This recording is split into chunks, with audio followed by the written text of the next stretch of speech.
Shalom y bienvenidos a Vía Haftaj Israel, una frase hebrea que significa amarás a Israel. Esperamos que se queden con nosotros, ya que nuestro maestro, el Dr. Baruch, nos compartirá una enseñanza expositiva de la Biblia.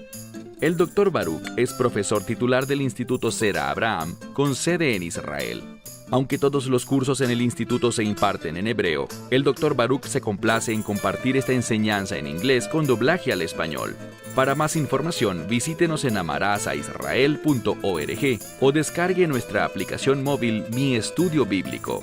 Aquí está Baruch y la lección de hoy. Hay muchos capítulos grandiosos en la Biblia. Uno de mis favoritos es Efesios capítulo 2. Vayamos allá, al libro de Efesios capítulo 2. Pablo ha estado hablando acerca del gran futuro que tenemos como seguidores del Mesías. Él quiere que entendamos cuál ha sido la obra del Mesías, quiénes éramos y cómo estábamos nosotros antes de llegar a la fe. Y la respuesta es muertos, absolutamente muertos delante de Dios. Mira por favor el verso 1. Y vosotros estando muertos en vuestras transgresiones y pecados, ¿qué hizo Él? Bueno, antes de hablar de lo que Él hizo, ¿realmente entendemos lo que es estar muertos espiritualmente por el pecado? El pecado es sinónimo de muerte. Es cuando estamos fuera de la voluntad de Dios, cuando somos incapaces de recibir la influencia de Dios, su verdad, su poder en nuestra vida. Entonces, Dios produjo este gran cambio. Mira el verso 2. En los cuales en otro tiempo anduvisteis, de acuerdo a la corriente, una palabra importante, la corriente de este mundo. Ahora, las corrientes cambian, pero siempre traerán el mismo resultado del mundo. Pablo habla aquí haciendo un contraste entre el mundo y el reino. Cuando estábamos muertos en transgresiones y pecados, estábamos atados a este mundo. Es decir, íbamos a reflejar la cultura, las corrientes, de cualquier tiempo en el que nos haya tocado vivir dentro de este mundo. Y por eso, en ese sentido, él dice lo siguiente: conforme a los principados y las autoridades del aire, o mejor dicho, del espíritu de este aire. Y así nos comparte una verdad muy sutil aquí. En lugar de usar la palabra cielos, usa la palabra aire. ¿Por qué? Para mostrar una distinción. Pablo, siempre que habla del reino, se refiere a los cielos, o viceversa. Pero cuando usa el término aire, está hablando de algo que no tiene la influencia de Dios, algo que es rebelde, algo que carece de la verdad. Así que usa la palabra aire como una referencia espiritual. Debemos entender que existe el Espíritu Santo y también existe el espíritu de esta era y de este aire. Y esta era es un sinónimo de Satanás, es decir, de aquel que es el enemigo de los planes y propósitos de Dios. Una vez más, verso 2. En los cuales en otro tiempo anduvisteis siguiendo la corriente de este mundo, conforme a los principados y autoridades del aire, del espíritu que ahora opera, ¿en quién? En los hijos de los hombres que son, ¿qué? Noten lo que dice, que son hijos de desobediencia. Presten atención a cómo su Biblia traduce esta palabra desobediencia. Desobediencia es literalmente la palabra griega para apatía. Cuando pensamos en apatía, pensamos en alguien que no está interesado en las cosas, que no puede sentir y que no se emociona por nada. Está como desconectado. Lo que Pablo quiere que entendamos es que aquellos que están muertos en sus transgresiones van a estar bajo la influencia de este mundo, desinteresados, despreocupados, desconectados del propósito de Dios. Debemos entender algo en cuanto al apóstol Pablo. Muchas veces Pablo, cuando era llevado ante un grupo de personas, hablaba en hebreo. ¿Por qué? Porque es un idioma que tiene muchísima riqueza. Y esta palabra que aquí se traduce como desobediencia, en hebreo, el término es isiud. ¿Qué significa? Significa incapaz de conectar, es decir, alguien que vive separado, que está desconectado de Dios. Eso es lo que sucede cuando somos desobedientes. Quedamos separados de las cosas de Dios. de su influencia en nuestra vida. Verso 3. Entre los cuales también nosotros, todos nosotros vivimos, nos condujimos cuando estábamos en los deseos de nuestra carne. La carne, podemos decir que es un término del Nuevo Testamento. En la Torá vemos el término Yetzer Hará, la inclinación al mal. Los eruditos nos enseñan que hay una conexión entre la inclinación al mal y la carne. ¿Qué quiere decir eso? Bueno, la inclinación al mal es aquello a lo que nuestra carne nos conduce. Y siempre, no algunas veces ni la mayoría, sino que siempre se opone al plan de Dios. Por lo tanto, la carne no puede recibir lo espiritual, y lo espiritual no tolerará aquello que es carnal, aquello que es de este mundo, porque somos llamados a salir de este mundo, de la misma manera que Dios llamó a Abraham a salir de su cultura y de su tierra natal. Verso 3. Entre los cuales también todos nosotros vivimos, cuando anteriormente, de acuerdo a los deseos de la carne, de nuestra carne, dice, nos conducíamos, según la voluntad de la carne y de la mente. Esta conexión que Pablo hace aquí es muy importante. Nos habla de la voluntad de la carne y luego habla de la mente. ¿Por qué? Porque allí es donde Satanás comienza a atacar. Piensa un momento en nuestra naturaleza. Satanás conoce la Escritura, que dice, tal como el hombre piensa en su corazón, así es él. Así que él introduce esta inclinación al mal, este deseo carnal, y comienza a manifestarse, a llenarte. Te digo algo, puedes sentir el pecado en tu carne, esa tentación, ese deseo, así como alguien que es físicamente dependiente de algo, algún adicto, su cuerpo comienza a doler si no lo tiene. El cuerpo comienza a resentir esa ausencia. ¿Y qué sucede? Lo que hace Satanás es que toma ese aspecto físico y lo coloca en nuestra mente, de modo que comenzamos a pensar de una manera que cumple ese deseo carnal. Pablo dice, así es como éramos todos. Aquí está hablando de los hijos de los hombres, o sea, no hay distinción. Él no señala si está hablando de un judío o de un gentil. Él está hablando en términos muy generales. Y eso será muy importante cuando lleguemos a la segunda mitad de este capítulo. Él quiere que entendamos nuestra identidad, no si somos judíos o gentiles, sino quiénes somos en el Mesías Yeshua. Al final del verso 3, él habla de lo que éramos por naturaleza. Hijos. ¿Hijos de qué? Bien, una vez más, el mundo actual y gran parte de la iglesia evita hablar de juicio. Pero cuando Pablo habla, recuerden, él tenía la mente del Mesías, estaba operando bajo la inspiración del Espíritu Santo. Y él dice, cuando vosotros caminabais en la carne, cuando estabais muertos en delitos y pecados, cuando Satanás tenía vuestras mentes controladas por su voluntad, por sus propósitos, él dice aquí que éramos por naturaleza hijos de, y no te lo pierdas, hijos de ira, como todos los demás, es decir, como todo aquel que no ha llegado a la fe.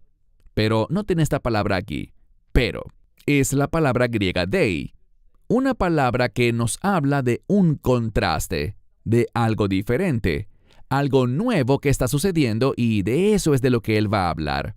Todo esto puede cambiar y solo puede cambiar de una manera. Verso 4. Pero Dios, quien es rico en misericordia. Bien, la misericordia está relacionada con la gracia, pero la misericordia comienza con un deseo.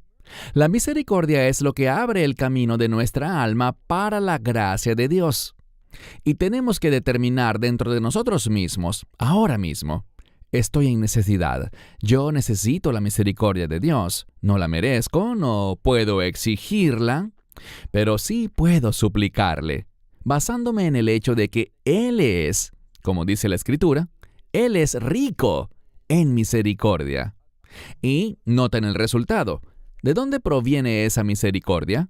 No se logra por mérito, sino que viene del amor. La Escritura nos revela que Dios extiende su misericordia a causa del amor. El amor es una decisión.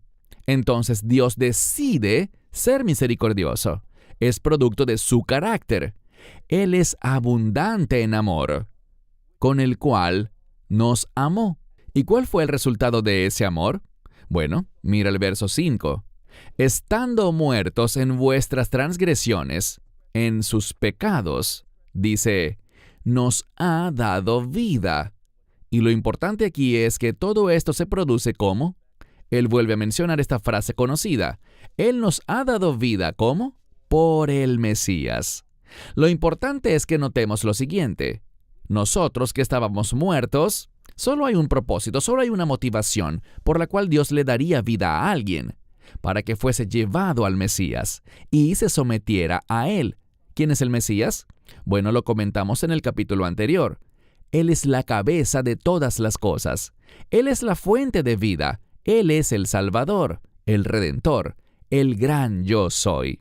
Así que nos ha dado vida por el Mesías, porque por gracia habéis sido salvos.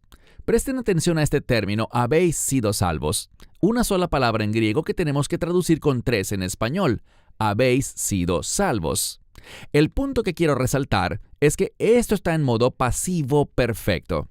El pasivo indica que no lo hicimos por nosotros mismos. No nos salvamos a nosotros mismos.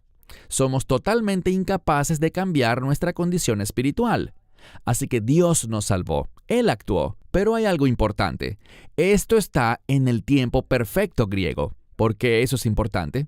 Porque el perfecto griego habla de algo que sucedió en el pasado, cuyo resultado es una realidad en el presente, y se extiende hacia el futuro. Así que nuestra salvación fue lograda por Él en el pasado. Es una realidad hoy, y esa salvación se extenderá hacia el futuro por toda la eternidad. Verso 6. En quien hizo algo, en quien nos resucitó y nos sentó, ¿dónde? En lugares celestiales. Aquí de nuevo, debemos recordar la conexión que existe entre los cielos y el reino. Los cielos hablan de aquello que en este momento está fuera del alcance para mí. Pero por medio del Mesías, llegamos a estar conectados con ese dominio celestial, de modo que nos convertimos en ciudadanos del cielo. Y por eso Él hablará de cómo somos peregrinos y extranjeros en esta era. ¿Estamos esperando? ¿Cuál es nuestro anhelo? Lo que deseamos es que ocurra un cambio, que llegue el reino. Pero hasta ese momento vivimos conforme al reino en esta era. De nuevo, verso 6. Nos dio vida y nos sentó en lugares celestiales. ¿Cómo? Otra vez esta frase familiar. En el Mesías Yeshua. Una y otra vez vemos que todo esto sucede para las personas que están en Él. Es decir, si no tienes una relación con el Mesías, nada de esto será una realidad para ti. Ninguna de estas circunstancias aplican para ti. Verso 7. Con el fin de que Él haga manifiesto, en esta era, o en las eras por venir, la abundante riqueza ¿de qué? De su gracia. Así que no avanzamos mucho hasta que Pablo trae de nuevo toda esta idea de la gracia. Mira otra vez. Con el fin de que Él pueda manifestar en esta era por venir la abundante riqueza de su gracia, con la que tuvo gracia para nosotros, ¿cómo? Otra vez lo recalca, en el Mesías Yeshua. Esta expresión, las eras por venir, si la dijéramos en hebreo sería Veolam Jabá. Esta es otra expresión para el reino. Lo que busca comunicarnos es un principio muy sencillo. Si tan solo supiéramos, ¿qué quiero decir con eso? Si tan solo supiéramos el poder y el resultado, es decir, las implicaciones de la gracia de Dios, si lo viéramos desde una perspectiva de reino, quedaríamos impactados y asombrados.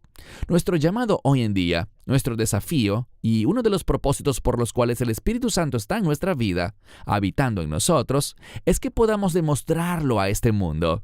Y todo se remonta a lo que mencionamos antes, la manifestación de la gloria de Dios. ¿Por qué? Porque la gloria de Dios, de hecho, podemos ir al libro de Zacarías y ver allí que la gloria de Dios será la fuente de luz. No serán los cielos, no será el sol, la luna o las estrellas, sino que será la gloria de Dios la fuente de la luz en su reino. Verso 8. Hemos avanzado rápido estos primeros 7 versos para detenernos en las poderosas implicaciones que traen los versos 8, 9 y 10. Verso 8.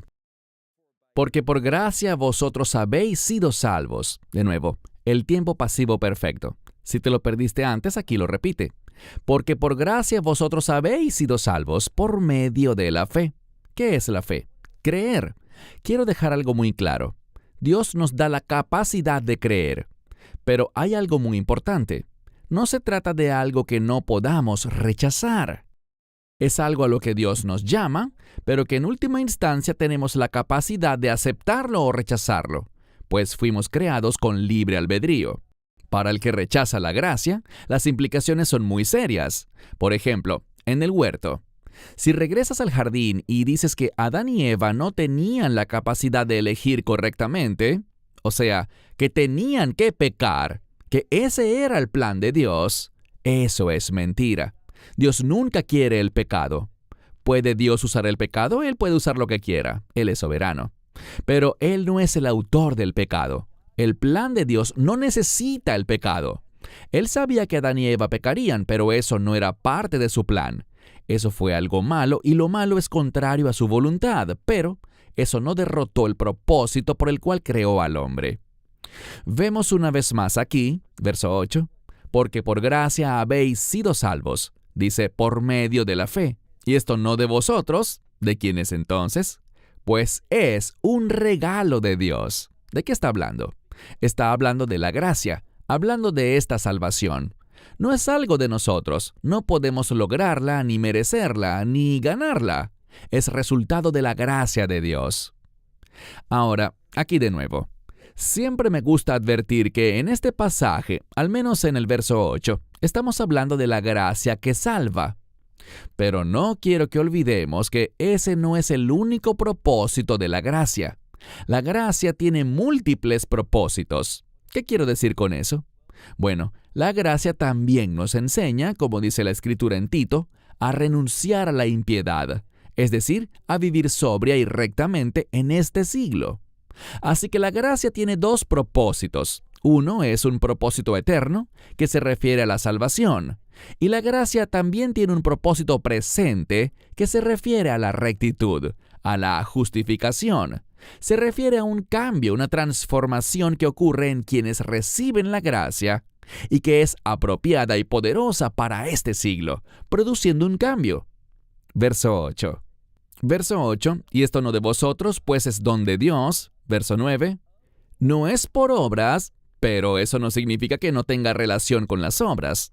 Es decir, no se logra por medio de obras, pero las obras sí tienen un papel. ¿Cuál será? Que una vez hemos sido salvos, voy a estar muy interesado en hacer buenas obras. Eso no lo digo yo, es lo que Pablo dirá en breve. Pero tenemos que alejarnos de esa idea que dice que las buenas obras no tienen nada que ver con la salvación. Es verdad que no tienen nada que ver con lograr la salvación, pero tienen todo que ver con el resultado de la salvación, con uno de los propósitos por los que Dios salva a una persona. Así que no es por obras para que nadie se gloríe por su redención, dice el verso 10, porque Él ha, ¿qué? Porque Él ha hecho, o realmente dice que nosotros somos hechura suya, creados en el Mesías Yeshua. ¿Para qué? Aquí está. Para buenas obras. Noten lo que dice. Nosotros somos hechura suya. Es decir, en esta era, en este cuerpo, Dios va a obrar para producir un cambio. Es muy providencial que el rapto no será un acto individual. ¿Qué quiero decir? El término bíblico significa básicamente tomar o arrebatar, y habla de un evento futuro en el cual Dios llevará a su pueblo al reino de los cielos por un período de tiempo. Y es muy providencial que Dios, cuando una persona es salva, no la arrebata inmediatamente y la lleva al cielo, para esperar allí hasta el pleno establecimiento de su reino. Él no hace eso. ¿Por qué? Porque parte del propósito de salvarnos son las obras.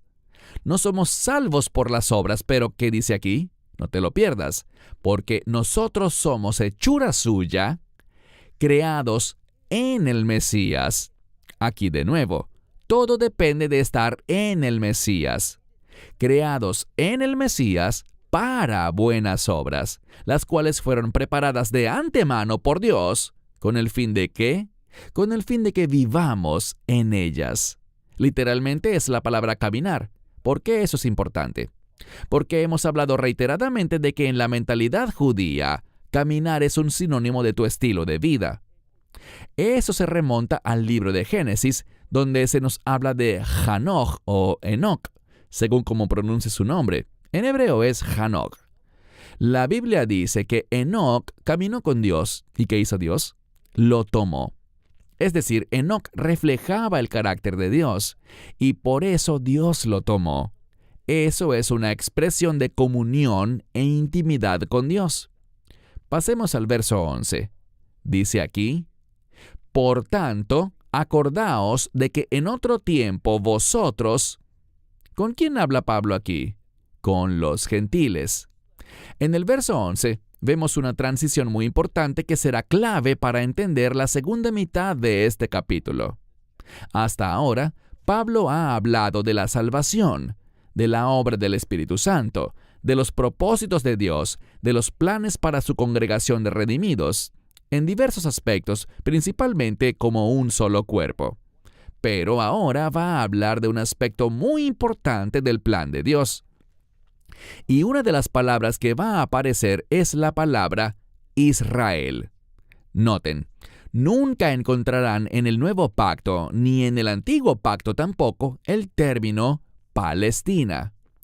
Palestina viene de una palabra bíblica, Peleshet, que tiene que ver con los filisteos, los enemigos de Dios.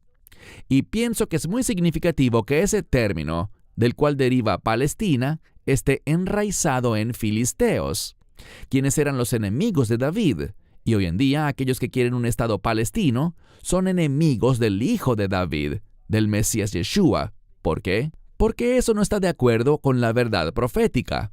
Una vez más, verso 11. Por tanto, acordaos de que en otro tiempo vosotros, los gentiles, en cuanto a la carne, erais llamados incircuncisos. Bien, sobre la circuncisión, una de las formas en que debemos entenderla es por la frase hebrea Brit Milá. Brit Milá es un pacto de circuncisión. Es decir, que cuando escuches el término circuncisión, piensa en un pacto. Así que incircuncisos significa aquí que eran personas que no tenían una relación de pacto con Dios. Todo el que no está en un pacto está muy alejado de Dios. No tiene esperanza porque ninguna de las promesas le pertenece si rechaza el pacto. Así que, dice el verso 11, por tanto, recordad que en el pasado, vosotros los gentiles en la carne, erais llamados incircuncisos por aquellos que son llamados circuncisos en la carne, por una circuncisión hecha por manos. De lo que está hablando es de una división que surgió entre judíos y gentiles. Y esa división era muy importante y todavía lo sigue siendo para el judaísmo. Pero debemos recordar lo que Dios está haciendo, y lo vimos en nuestro estudio de Gálatas. Vemos que la persona a la que Pablo recurre para ayudarnos a entender quiénes somos en el Mesías es Abraham. Y Abraham no nació judío. De hecho, no existía el pueblo judío en los días de Abraham. Abraham, según la tradición, provenía de una familia idólatra, gente muy alejada de Dios. Pero Dios le hizo un llamado. Y lo más loable en todo esto es que Abraham respondió al llamado de Dios. En eso descubrimos que ese llamado estaba arraigado, y no te lo pierdas, estaba arraigado en un pacto que lo cambió todo. Y ese pacto comenzó con la creación de un nuevo pueblo, un pueblo que Dios usaría como su cli, un término hebreo para indicar que son su instrumento, su vasija, con el fin de bendecir a los demás. Al ir concluyendo esta sesión, quisiera que pensaras en el término bendición por un instante. ¿Qué viene a tu mente? Cuando piensas en una gran bendición, ¿qué sería eso para ti? ¿Qué es lo que realmente deseas más que cualquier otra cosa? Bueno, Pablo va a llegar al meollo del asunto en la segunda mitad del capítulo 2.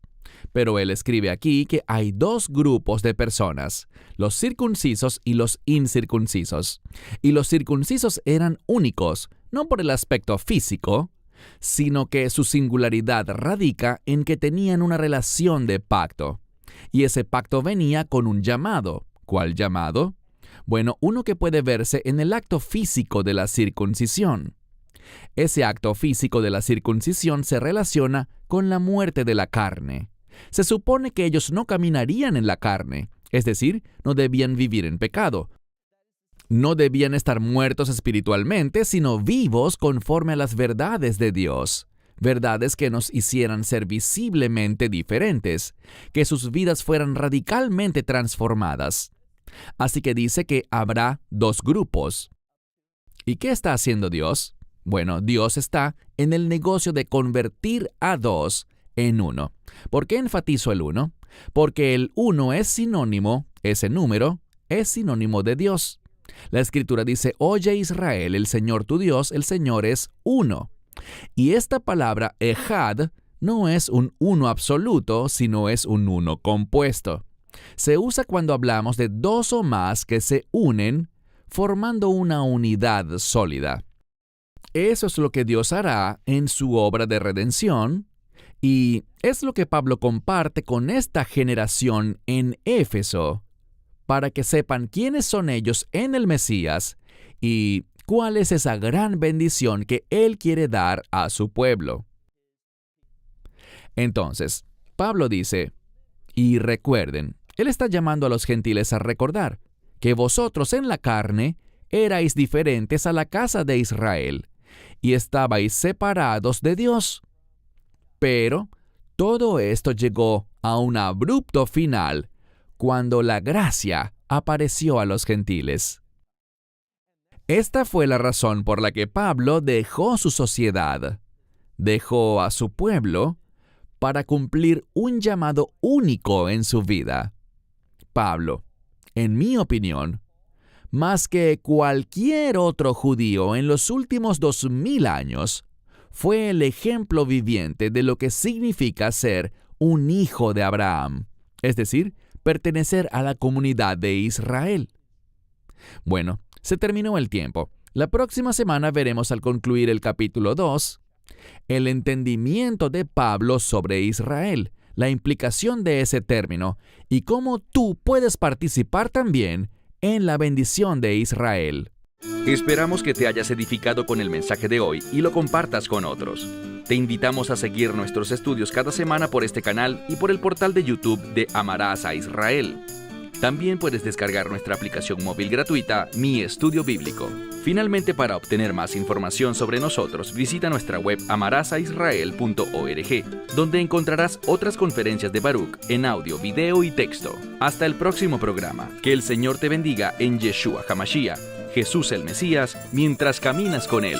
Shalom desde Israel.